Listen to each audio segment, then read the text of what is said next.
pros and a lot of cons. So I figured it's just a lot easier if I just say it because everyone's thinking about it. Can tiny houses be turned into rentals for Airbnbs? That's the basic about it. Or, will it be turned into affordable vacation rentals? I'm just going to give you a bunch of lists of pros and cons, and then you can make your own decision, okay? Good news.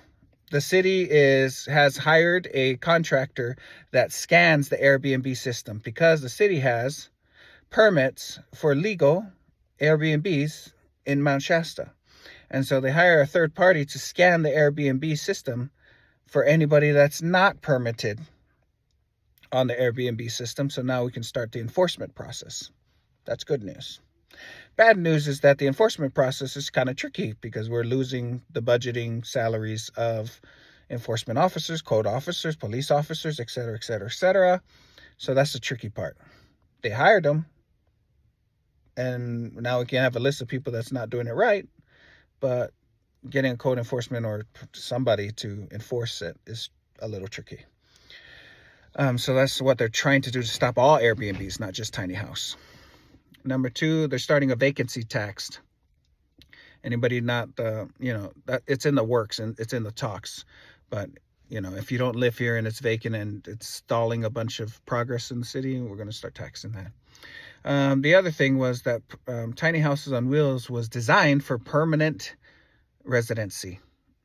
It was designed for individual titleship. It was anti-commercial enterprises. It was designed anti anybody with capitalism to come in and buy a tiny house village. It was designed anti-CEQA, which is California Environmentalist Quality Act or something. So you can't stop a tiny house village because of a spotted owl or something, because it's just too small of a parcel. So like 1 acre, one parcel, 1 acre. It's not that big, so it's exempt.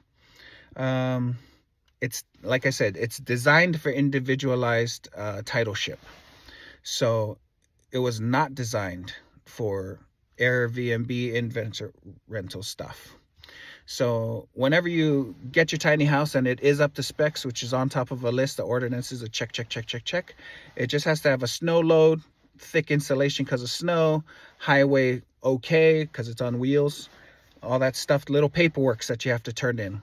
Once you turn it in, they look at it, they say, yeah, you're good. Here you go, clean, done. Now you go and you park it. As soon as it's parked, it cannot move for 1 year.